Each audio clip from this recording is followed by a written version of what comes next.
Assalamualaikum warahmatullahi taala wabarakatuh. Okey, pada petang ini kami daripada pihak World Friendship Community WFC bersama dengan gabungan NGO berbaiah, gabungan NGO Melayu Islam, rakyat Malaysia yang prihatin, kita telah mengadakan satu persidangan khas persidangan khas yang kita namakan Malaysia Bangkit untuk menangani isu lambakan dan kebanjiran warga asing yang menjadi satu yang diresahkan oleh rakyat Malaysia sekarang, yang mana kita nampak sekarang ni warga asing daripada pelbagai negara, dan kita difahamkan lebih daripada 30 negara warga asing daripada pelbagai negara di dunia yang masuk ke Malaysia sekarang. Dengan lambakan pekerja warga asing saja dianggarkan melebihi 4 juta orang itu tidak masuk pendatang asing tanpa izin parti dan juga pelarian yang meminta suaka politik di dalam negara kita Malaysia lah. Permasalahan warga asing di negara kita ni memang sudah terlalu lama, dan kita daripada pemerintah terdahulu sampai ke hari ini, dan kita minta pihak yang berhubung kait dengan warga asing, antaranya Kementerian Dalam Negeri, Immigration, UNHCR yang membuka pejabat di Malaysia sendiri perlu mengambil serius isu yang berkaitan dengan warga asing ini, yang menjadi ketidakselesaan kepada rakyat adalah antara isu yang isu utama dalam negara kita sekarang lah. Kami dari pihak WFC telah melancarkan talian pengaduan awam kita, yang mana selepas ini kita pihak-pihak yang ingin menyalurkan tentang kegiatan warga asing di seluruh Malaysia boleh menghubungi pihak kami WFC untuk kita cuba menyelesaikan isu berkaitan dengan warga asing ini, dengan kita membawa isu ini dengan lebih serius, bahawa isu warga asing ini bukan hanya menjadi tanggungjawab pihak pemerintah, tetapi rakyat sendiri perlu membentuk satu gelombang untuk menangani isu warga asing inilah. Jadi pada hari ini juga, selain daripada WFC, kita ada sahabat-sahabat gabungan yang bersama dengan kita pada hari ini, yang mungkin mereka juga ada kaedah yang sama kan. Macam mana kita nak menangani isu lambakan dan kebanjiran warga asing di negara kita? So ada cadangan kata nak hantar memo kepada istana ke? Setakat ni, hari ini kita akan memperhalusi bentuk memorandum lah yang akan kita hantar kepada pihak pemerintah, pihak Kementerian Dalam Negeri, pihak Immigration dan juga pihak istana lah, tentang hasrat rakyat, bagaimana untuk kita menyelesaikan isu warga asing yang telah menjadi satu isu yang dah lapuk, yang dah lama dalam negara kita. Jadi kita cakap tadi pasal nak petition sampai 1 juta. Okey, rintitan daripada apa yang Pak Yah cakap, kita cadangkanlah supaya kita nak menyeru semua rakyat Malaysia untuk bersama-sama dengan kita, yang mana mungkin sebahagiannya berada di media sosial. Okay? Itu adalah satu, kita panggil instrumen untuk kita menyatakan ketidakpuasan hati kita kepada sesuatu perkara yang negatif berlaku dalam pentadbiran kerajaan Malaysia. Jadi kita berharap nanti Convention akan meluluskan cadangan tersebut untuk kita mengumpul 1 juta tanda tangan rakyat Malaysia untuk menolak 3 kategori lah, iaitu lambakan warga asing yang tidak terurus, yang kedua parti pendatang asing tanpa izin, dan juga yang ketiga yang mana yang ketiga ni adalah kerajaan Malaysia sendiri tidak iktiraf, iaitu pelarian Rohingya terutamanya. Jadi kita berharap petition 1 juta ini dapat dikumpulkan dengan segera, dan kita akan hantar seperti mana Pak Yah sebut, kita hantar kepada kerajaan Malaysia dan juga melalui Istana Negara. Walau bagaimanapun, kena ingatlah kita NGO sebahagiannya dah berusaha, sebagaimana yang sedia maklum, kita dah hantar surat kepada Menteri KDN sebanyak 2 kali surat, yang mana mereka sendiri telah melanggar tata kelola kementerian sendiri apabila tidak memberi respon selama lebih 15 hari bekerja, dan surat yang kedua lebih daripada 1 bulan. Jadi saya rasa mungkin pihak kementerian tidak berminat untuk menyantuni masalah-masalah rakyat, yang mana kita tahu baru-baru ini berlaku kepincangan di kalangan warga asing apabila harga barang naik, dan kita nampak apabila warga asing pula yang membolot ataupun berlumba-lumba mendapatkan barang-barang subsidi, yang mana-mana kerajaan pun memang khusus untuk rakyat Malaysia. Tapi apa yang berlaku, kita nampak ada urusan daripada pihak kerajaan Malaysia berkaitan dengan warga asing itu sendiri. Jadi kita harap perkara ini perlu dipandang serius, sebab kalau kita kira subsidi kerajaan, yang mana saya hantarkan tentang isu warga China yang tak keluar-keluar daripada tahun 2019 hingga 2021, 1.2 juta lebih. Kalau kita kira kat situ saja ambil subsidi, hampir 180 juta ringgit Malaysia setiap bulan dicuri oleh warga asing, yang mana itu tak ada rekod 1.2 juta. Yang ada rekod pelarian dan lain-lain, saya rasa paling kurang pun 1 ke 2 juta orang, tidak termasuk dengan warga asing yang bekerja secara baik lah. Okey, jadi saya harap warga asing di luar sana jangan takut kalau mereka ni ada permit. Kan, dia orang memang datang bekerja dengan baik, kita tak ada masalah. Malah kita pun mengalu-alukan bagi pekerja yang bekerja dengan baik di sektor yang betul. Dia ni sampaikan kedai runcit pun dia nak sapu, kedai makan pun dia nak sapu, klinik pun dia nak buka. Jadi saya rasa tidak patut dan juga perlu dipandang serius. Tapi kalau ikut apa yang diberi respon oleh pihak kementerian, saya rasa tak serius lah. Jadi itu yang hasrat ayah Pak Ya untuk buat satu convention ni, supaya kita menetapkan satu suara rakyat Malaysia untuk kita menyatakan benda ni sangat serius, mengancam keselamatan negara. Yang ada sebut tadi mungkin guna jalan raya untuk suarakan. Ya, ini kita saya yang mewakili daripada salah satu rakyat juga mohon kepada semua masyarakat Malaysia untuk menyokong dan mempermudahkan perjuangan kita untuk membenteras parti yang ada di sini dengan cara yang seperti yang telah disebutkan oleh ayah Pak Ya. Satu, dengan cara kita menghantar memorandum. Yang kedua dengan perarakan di jalanan secara aman untuk kita menunjukkan ke benda yang kita lalui ini agak serius dalam kalangan masyarakat kita. Bila kejangka Ujung bulan ni. Ujung bulan. Tarikh akan kita maklumkan lah. Ujung Oktober lah. Ujung Oktober. Nanti kita akan bagi tahu. Okay, dari pihak WFC juga kita akan turunkan ke lapangan untuk kita cuba berjumpa dengan pihak-pihak tertentu, pihak PBT dan sebagainya, untuk kita cari apa permasalahan, contohnya dari segi perniagaan, macam mana dia orang ni boleh berniaga di Malaysia.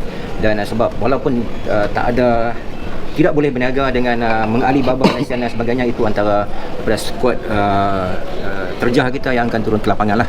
Silakan bagi sikit skuad terjah.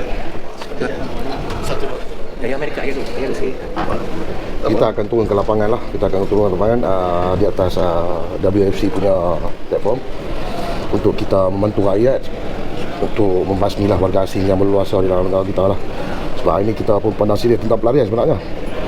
Pelarian ni dah banyak benda yang ditipu lah kan. Kat UNHCR tu banyak dah mudah didapatkan secara online. Ini adalah sesuatu yang membimbangkan lah kan. Pihak UN dah mula buat satu kerja bodoh lah sebenarnya bila memberi kad tu menggunakan secara online. Hanya mudah untuk dapatkan benda tu. Jadi macam baru ni kita dapat tahu ada penangkapan suami isteri tentang penipuan tentang kad UN tu.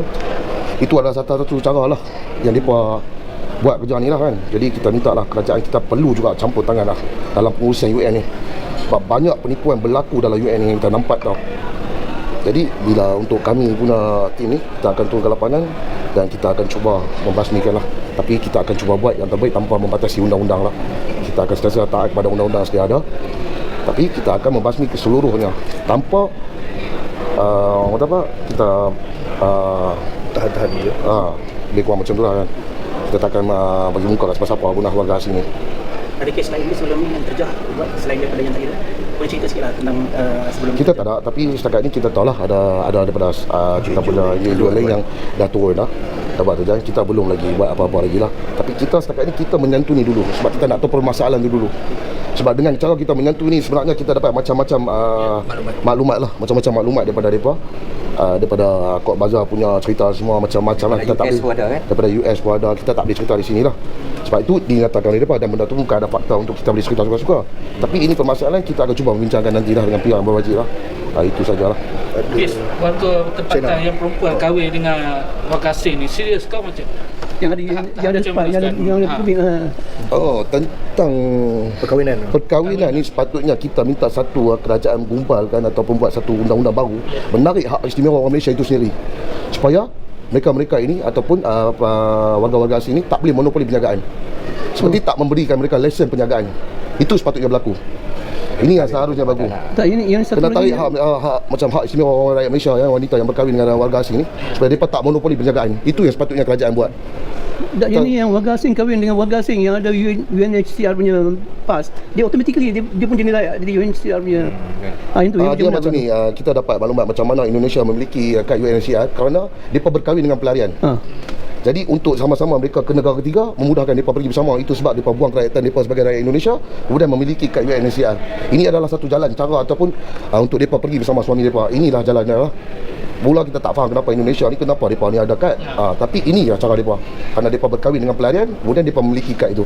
Okay, sekarang kalau kita tengok telah wujud Rohingya Malaysia, apabila dia orang ni termasuk warga asing yang berkahwin di Malaysia dan dilahirkan anak tu di Malaysia. Jadi kita bayangkan kalau kata 100,000 pasangan yang telah menetap di Malaysia ni lebih daripada 50 tahun, lebih dari 5 tahun dan 10 tahun, bayangkan kalau satu family itu 5 orang anak cukup, bayangkan berapa banyak dilahirkan di Malaysia. Dan dia orang tu juga diberi kad UN.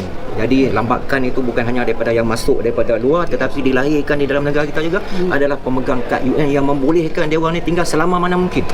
Kita tak boleh usir dia. Dia boleh duduk di sini kan. Atas kad UN. Dan kerajaan pula akan buat sekolah yang guna selebas negeri asal mereka. Bila kita cakap lepas tu ada pula sekolah. Kebalnya kad UN adalah dia boleh bermastautin di sini selama mana mungkin.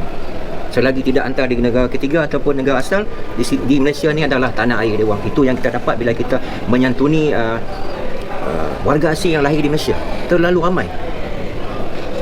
Tanpa kawalan warga asing ni, sebenarnya UN tak perlu membantu mereka.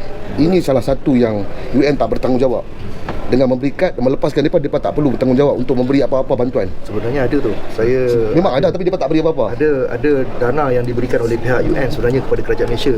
Paling kurang 100 juta lebih setiap tahun sebenarnya. Tapi baru-baru ni saya tak pasti ada menteri yang dah menafikan tentang penerimaan dana daripada UNHCR. Jadi saya rasa mungkin pihak wartawan boleh tanya dengan menteri juga, adakah benar kerajaan Malaysia ni tidak pernah menerima dana atau tidak? Sebab kalau ada rekodnya nanti ada rekodnya sebenarnya pada tahun 2022 ada sejumlah hampir ratusan juta yang diberikan oleh pihak UNHCR kepada kerajaan Malaysia. Ada.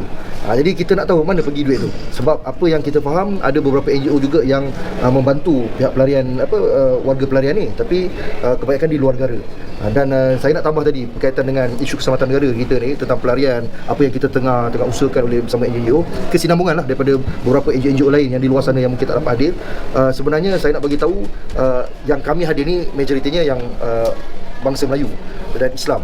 Sebenarnya berkaitan dengan isu keselamatan negara ni, dia melibatkan semua kaum sebenarnya. Untuk doktor kita ni daripada bangsa India dan sebenarnya ramai rakyat Malaysia, India dan China kurang faham sebenarnya. Mereka berandaian kerajaan Malaysia boleh menguruskan dengan baik, sedangkan tidak.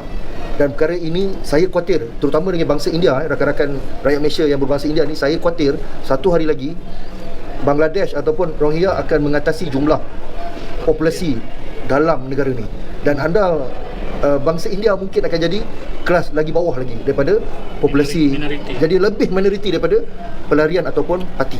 Jadi saya takut kalaulah tak ada kesedaran di kalangan rakyat Malaysia, saya menyeru rakyat Malaysia, saya rasa kita akan terlambatlah. Semakin hari semakin terlambat. Dengan apa yang berlaku pula dengan pemberian kad pengenalan yang tular baru-baru ni, yang dinafikan kononnya itu berlaku pada 2018 kan. Itu pun benda yang sangat serius sebenarnya. Kita tak ada penjelasan yang penuh. Yang mana zaman ketua pengarah JPN tahun waktu itu, sekarang dah jadi ketua pengarah Jabatan Immigration. Jadi cantiklah tu, dapat hari itu dia bagi pendaftaran, sekarang dah bagi sepadan.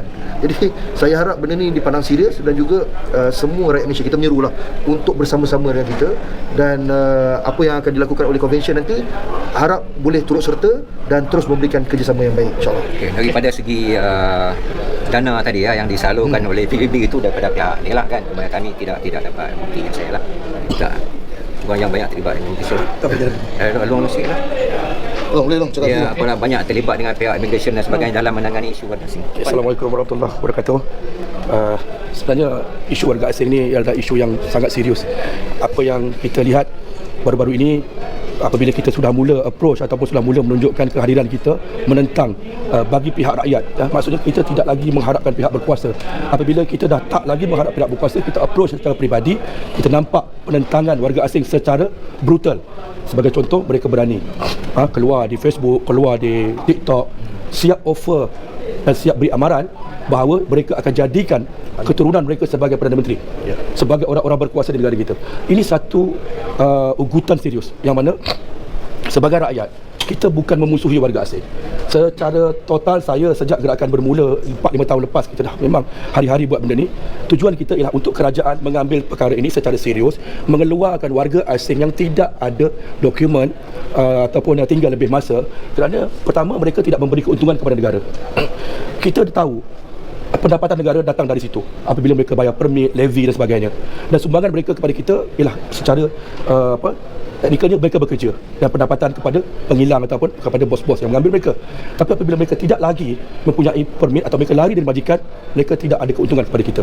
Sebaliknya mereka pula bekerja sendiri, membina perniagaan, membina koloni, kemudian membina empire yang akhirnya menjadi penjenayah kepada negara kita yang kita tak boleh kawal. Hari ini saya pendekkan cerita, di seluruh negara mereka tidak lagi seperti sebelum ini berada di bandar.